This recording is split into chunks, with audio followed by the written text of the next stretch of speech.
All right, welcome back into the show. With the new year coming up, we got to talk about what we want to see in the year 2026 on a local and national scale when we're talking sports. So, Jarvis, we'll start with you. On a local scale, what do you want to see happen in 2026? You know what needs to happen, man? For me, Atlanta fans, I understand your plight. I understand your sentiment in this world. Like, if the Braves aren't competing for a World Series, we have no hope in Atlanta professional sports. I just don't. Because I don't buy into the Hawks right now. Who can? Nobody can. And the Falcons, they out the playoffs. So, you know, and it looks bleak. It looks bleak. So, yeah. Alex Anthopoulos, I need you to fix this so we can have some hope for 2026. Okay, that's a solid one. I think everybody does. Braves fans especially would love to see that. Reeves, what about you, brother? What you got? Yeah, I'm going to go a little more bleak here. I'm going to go for the Falcons to clean house this offseason. I know we talked about spicy. Matt Ryan, the potential front office hire, but I think it starts with Raheem Morris. I mean, I think 2 seasons has been more than enough to see what you have in him as a head coach. You have bad in-game decisions. You have terrible coordinator hires with Jimmy Lake last year. Zach Robinson hasn't done it for me this year in the past 2 seasons altogether.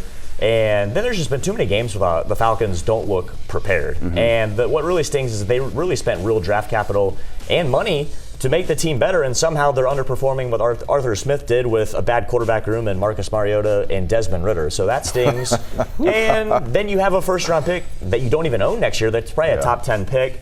But granted, you did get James Pierce Jr. out of that, and I don't think Terry Fontenot is off the hook either. The pass rush has kind of been his only win on the resume, but I see the steam coming from your ears, man. I know you're fired up about it. Hey, for me, I want to see the Hawks make a big-time trade at the deadline. Like, we're hitting a point now where I think Atlanta, they have been okay, but at this point, I don't know if okay is enough. I feel like for the last few seasons, honestly, ever since they made that one run to the Eastern Conference Finals, we haven't really seen them do much that has really made any sort of splash in the Eastern Conference, because right now the Eastern Conference is kind of weak. Now is your time to do something and make a run, whether that be trading Trae Young or Kristaps Porzingis. It doesn't matter to me. You just need to do something to make some sort of a splash, because this team is too young and too good to not be making some serious noise in the Eastern Conference. So that's what I got. But we want to go to a national scale now. Jarvis. Yes. On a national scale, what do you want to see happen in 2026? Hey, NCAA, listen up. I'm looking at my camera right now. NCAA, I'm talking to you. Change the schedule.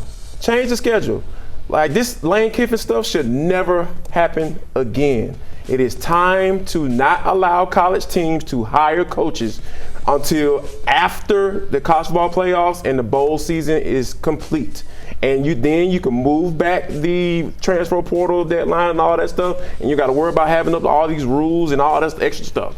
All you got to do is move it back until the entire season is complete, so we can not have all this controversy. I know people love controversy, drama, and all that stuff. It's something to talk about. I get it. But, man, it would make life so much easier if they were just to say, hey, don't hire anyone until the season is completely over, and then you push back the transfer portal to go with that accordingly. Push everything back so it's not so confusing for everybody. Yeah, exactly. Reeves, what do you got, man?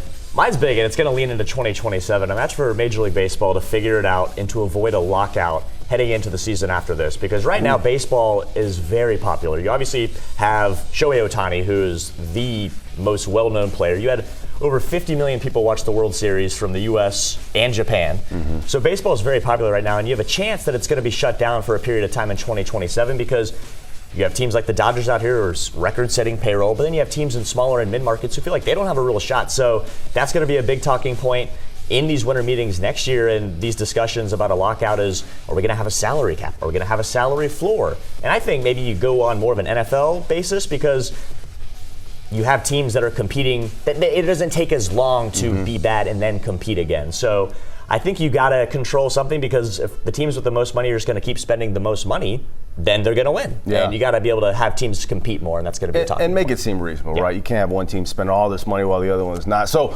okay, real quick for me, they just got to figure out the college football playoff situation. Regardless, however we want to do it, if you let the smaller teams in, that's fine. If you let the other teams have to sit out, that's fine. But at least make it consistent for me, because I'm getting too old. I'm getting too frustrated to not understand what teams deserve to be in and what teams don't. Fellas, you have seen it all. Honestly, all year. Everyone's been so confused of what makes you get into the playoffs. How do you stay in the playoff picture?